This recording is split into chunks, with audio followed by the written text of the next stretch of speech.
Short bed trucks are the most popular new truck models today, and there are lots of reasons RVers want to use them to tow their trailers, particularly when they can choose extended cab models. They get more usable passenger space, and yet with short beds, they don't have such long wheelbases that make them difficult to drive and maneuver.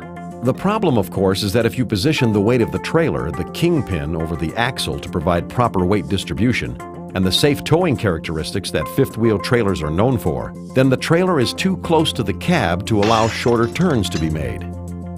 No one intends to put their truck, trailer, or passengers at risk, but the fact remains that when short bed trucks are used to tow fifth-wheel trailers, there has to be some means of moving the trailer away from the cab to allow shorter turns, whether they're planned turns or simply unexpected maneuvers made while parking or avoiding obstacles in congested areas.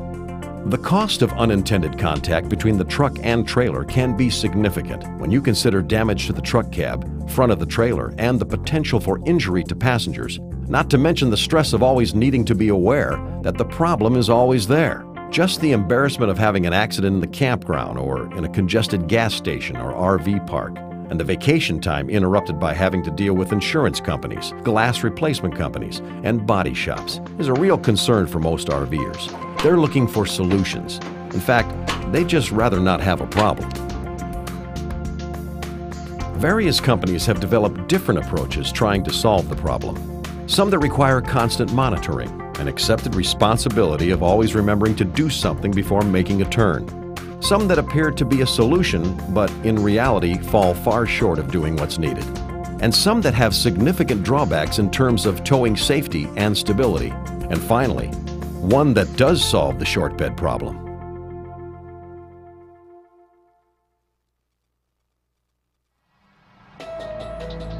Let's take a look at each of these concepts and see what they do, and perhaps more importantly, what they don't do. There are several companies offering manually adjusted slider-type hitches, but the drawback is that they're a hassle to use. They don't always function like you hope they would, and if you ever forget, well, then you have an accident, with damage to your trailer, truck, and the potential for injuries to passengers. With a manual slider hitch, you're accepting the responsibility of never forgetting, no matter the situation, that you'll have to stop before making your turn, get out of the truck, go back and try to reach into the truck bed, or climb up on the fender to unlock the hitch, leaving it free to slide forward and back in the bed of your truck. Then get back in the truck, set your trailer brakes, and pull forward, attempting to drag the hitch back in the bed so that you can get back out and lock it into place before making your turn. Some of these hitches even recommend lowering your trailer landing gear to take the weight off the hitch so the trailer can drag the hitch back easier. Of course, if you can get the hitch locked into the back position and it creates enough clearance to make the turn, then the hitch is too far behind the truck axle to tow safely at highway speeds. So all those steps have to be repeated in reverse to get the hitch back into the safe towing position where the weight of the trailer and its pivot point are back up over the truck's axle. It's a hassle, and it sometimes works if you always remember to do it. But what happens if you ever forget? How often do you want to go through all those steps? And how many times do you think you will forget? There's obviously a lot of drawbacks to manual slider hitches. Another so-called solution that some people have tried is the idea that adding an extension to the Kingpin box of the trailer will give you added clearance, which, as you can see, it does. You do gain space while towing in a straight line down the road, but when you start turning, you can see the width of the trailer hasn't changed at all. The center of the trailer is still over the axle, and half the width of the trailer is ahead of the axle. If you're trying to make a 90-degree turn, it's still going to hit the back of the cab. Not really a solution to the short bed problem at all. The distance from the back of the truck cab to the axle on short bed trucks is only 38 to 42 inches, depending on the make and model of truck. And the width of the trailer is fixed, usually 96 on a standard trailer, or could be up to 102 inches on a wide-body trailer. You can see the problem. Unless you move the Kingpin or the hitch back, you haven't solved the problem when making short turns that we all know are going to be necessary from time to time. There are even some stories of people wanting to have their hitches installed in the back of their truck bed, behind the truck axle, which causes two negatives. One, If you move the weight of the trailer behind the truck axle, you are in effect unloading the front axle and overloading the back axle, meaning the truck won't be sitting level and creating a weight distribution problem. But more importantly, when you move the hitch back in the bed behind the truck axle, you are also moving the towing pivot point, which creates a condition known as trailer sway. Travel trailers towed behind the truck axle on a ball have trailer sway and are not as safe towing or as stable in crosswinds as fifth-wheel trailers. In fact, one of the reasons people choose fifth-wheel trailers is because they are so much more stable, safe, and are easier to handle than travel trailers.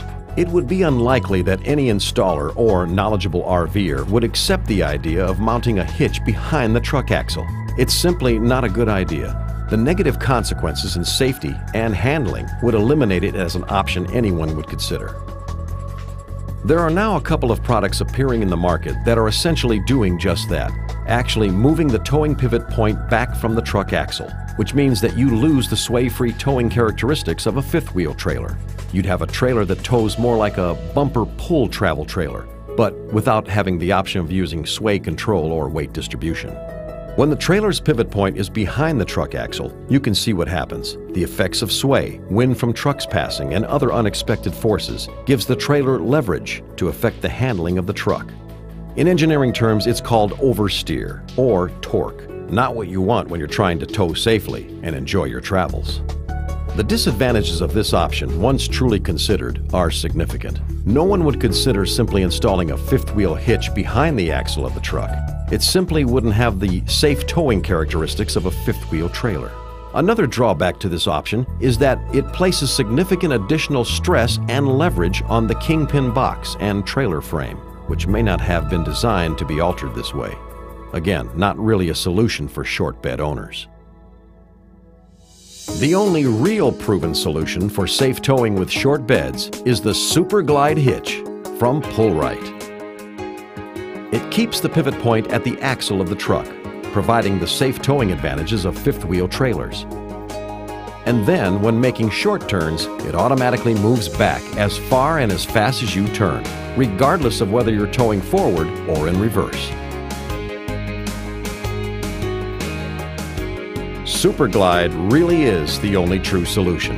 It eliminates the problems of towing fifth-wheel trailers with short bed trucks. It's the solution RVers are looking for.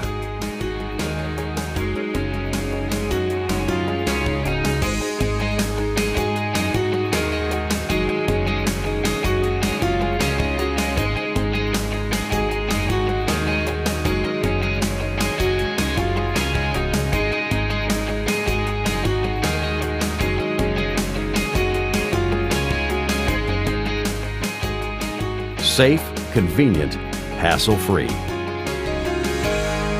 Pullrite.